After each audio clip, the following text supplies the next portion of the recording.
La princesse qui ne voulait pas rester elle-même. Il était une fois deux villages lointains d'Afrique.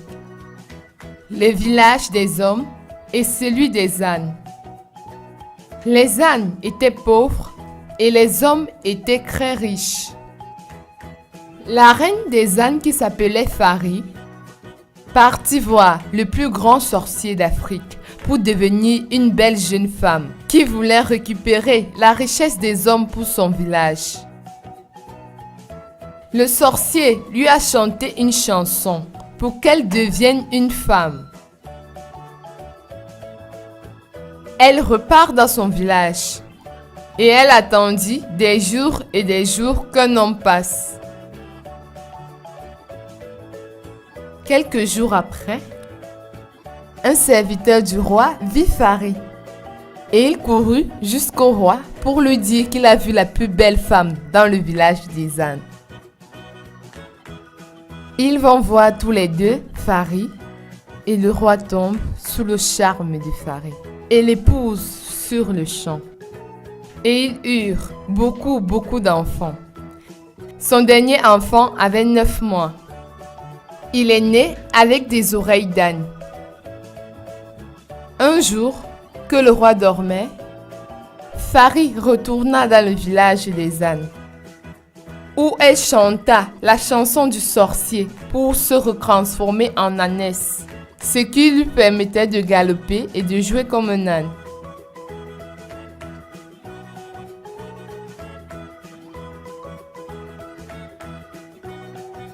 Mais le serviteur du roi décida de la suivre pour connaître son secret. Il la vit se métamorphoser en ânesse, ce qu'il s'empressa d'aller dire au roi.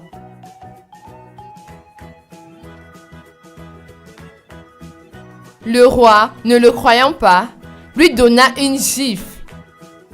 Mais il le suivit au village des ânes pour vérifier si c'était la vérité. Mais Fari, entre-temps, redevenue une femme, le serviteur du roi dut le prouver. Il chercha longtemps. D'un seul coup, il se rappela de la chanson que chantait Fari. Il la chanta devant le roi et Fari se transforma en ânesse.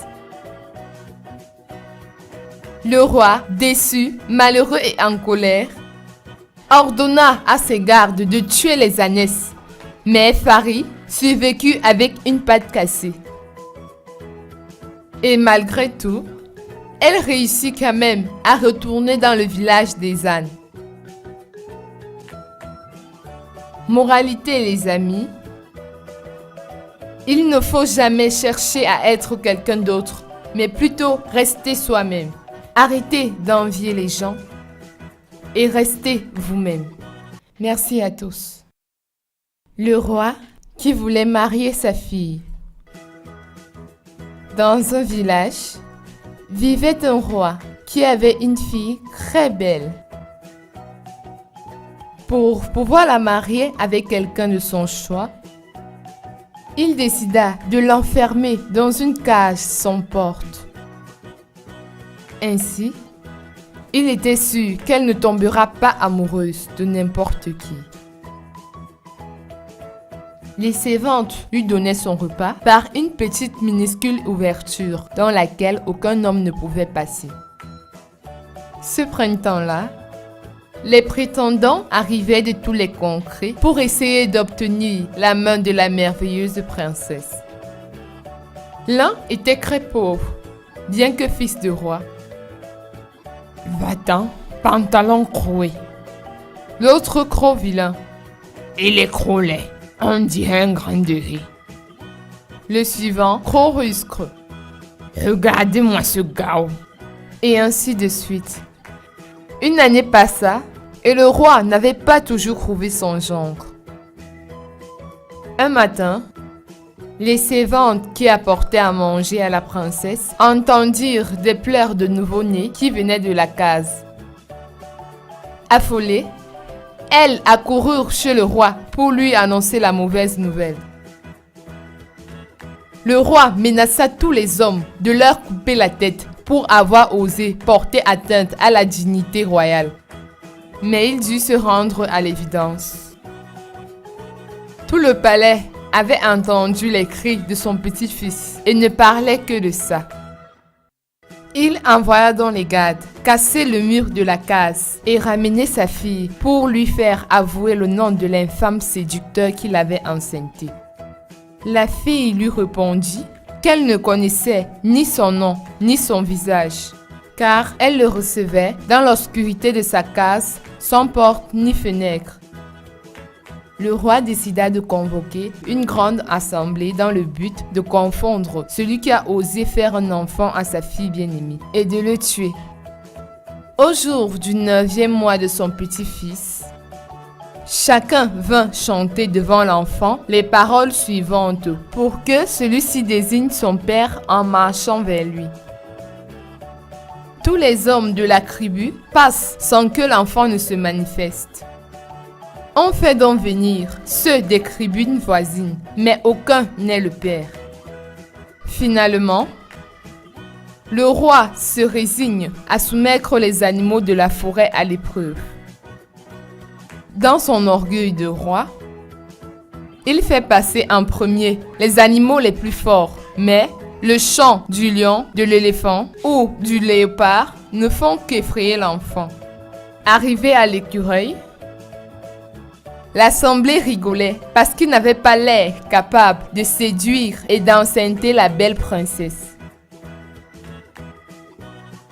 Malgré les coulibettes de la foule, l'écureuil entonne la chanson et aussitôt, l'enfant qui écoutait avec attention se lève et va vers son père. Un long silence se vit dans la foule stupéfaite. Morale de l'histoire. Il y a toujours une limite à la protection de l'enfant. À quoi bon mettre un enfant au monde s'il ne pourra jamais jouir de certaines libertés? Présentez à l'enfant plusieurs disciplines qui seront bonnes pour lui et laissez-le choisir.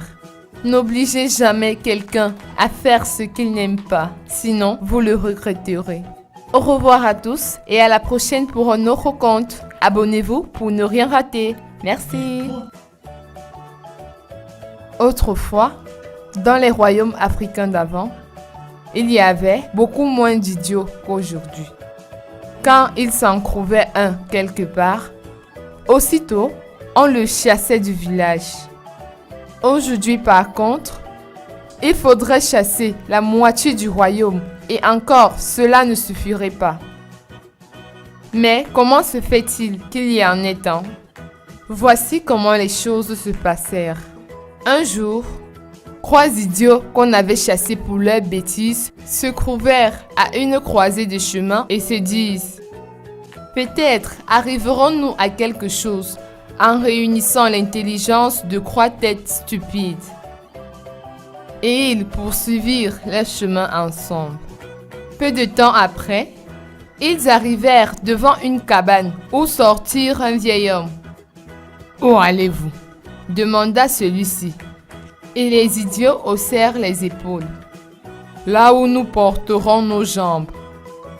On nous a chassés de chez nous pour notre bêtise. » Le vieux répliqua. « Alors, entrez, je vais vous mettre à l'épreuve. » Le vieux avait 3 filles, tout aussi bêtes, et se montrait donc compréhensif.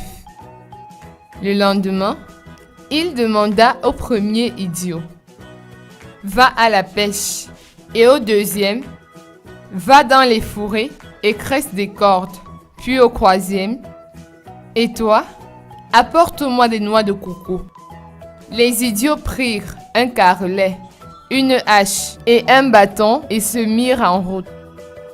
Le premier s'arrêta au bord d'une mare et se mit à pêcher.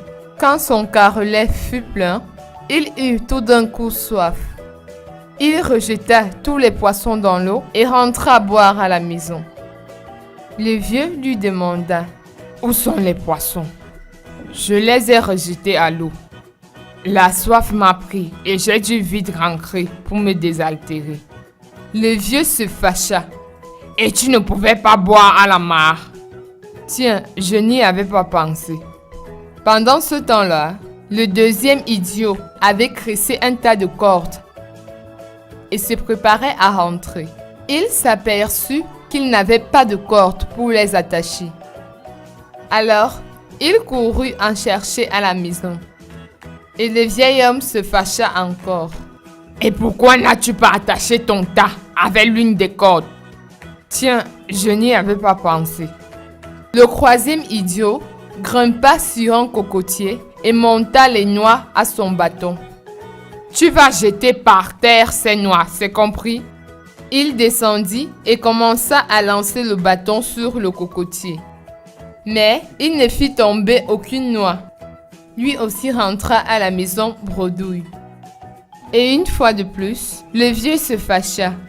Puisque tu étais sur le cocotier, pourquoi n'as-tu pas cueilli les noix avec la main? Tiens, je n'y avais pas pensé. Oh. Le vieux comprit qu'il n'arriverait à rien avec les trois idiots. Et il les donna, ces trois filles bêtes, tant bien que mal. Ils eurent des enfants aussi bêtes qu'eux. Les royaumes se multipliaient et les idiots se répandirent dans le monde entier. Morale de l'histoire, les amis, n'en voulez pas aux idiots qui vous tourmentent, car c'est dans leur sang.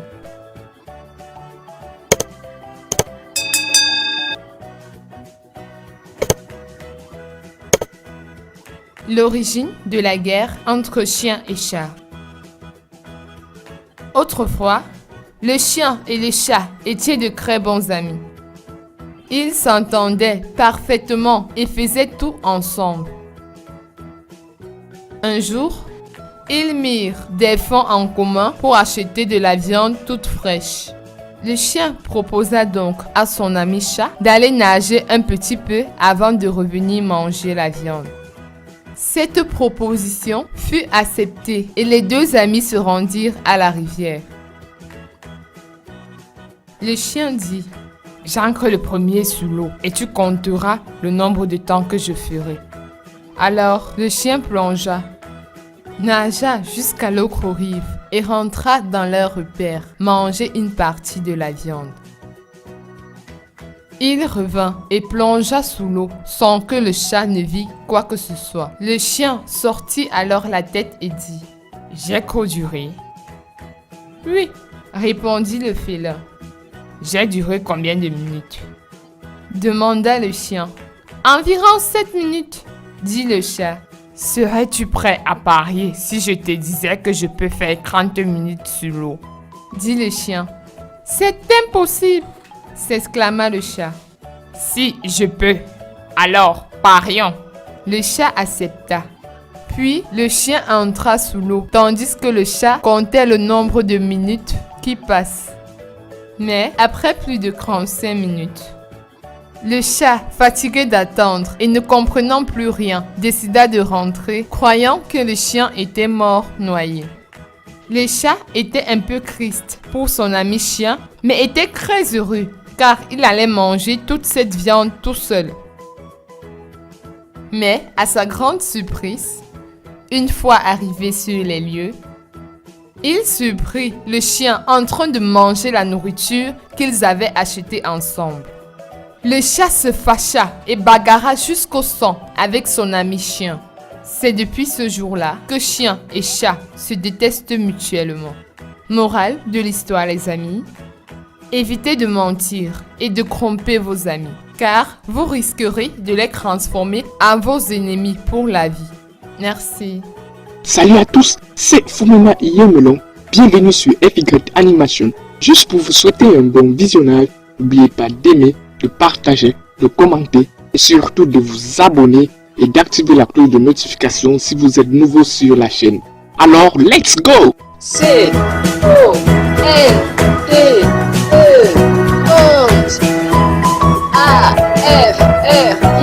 AFRICAIN Code africain.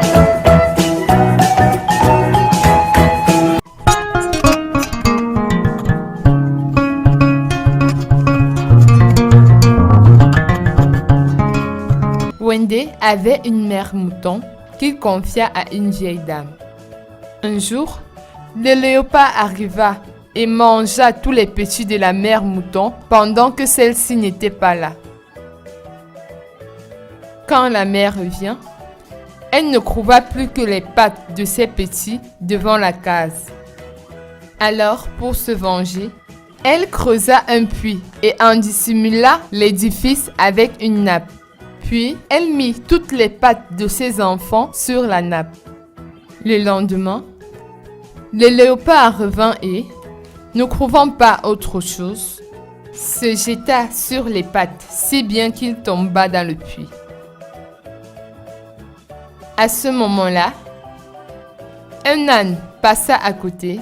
« Mon frère âne, dit le léopard, ne pourrais-tu pas me faire sortir ?»« Si, répondit l'âne, à condition que tu ne me fais pas du mal après. »« Si tu me fais sortir, je ne te ferai pas de mal. » L'âne laissa tomber sa queue dans le puits et le léopard si agrippant en sortit du puits. Sitôt qu'il fut dehors, « Je vais te manger, dit-il à l'âne, car j'ai faim. »« Je t'ai fait du bien, dit l'âne résigné. Tu me fais du mal, mais Dieu te punira. » À ce moment-là, survint le singe. L'âne expliqua l'affaire. « Ce n'est pas vrai tout cela, dit le singe. Il est impossible que la liane soit sortie du trou avec ta queue. »« Si, c'est vrai. »« Est-ce que c'est vrai ?» demanda le singe en se tournant vers le léopard. « Oui, c'est vrai, dit le léopard. »« Non, ce n'est pas vrai, dit le singe. C'est impossible. »« Eh bien, tu vas voir, dit le léopard piqué. Et il descendit toujours dans le puits en se servant toujours de la queue de l'âne. Quand il y fut, s'apprêtant à remonter, « Mon ami, dit le singe à l'âne, ne connais-tu pas un chemin direct pour retourner chez toi ?»« Si, répondit l'âne, et il s'enfuit. Le singe s'en alla à son tour et le léopard resta dans le puits. Morale de l'histoire, les amis, équilibrez la balance en faisant autant de bien que vous en recevez. Merci.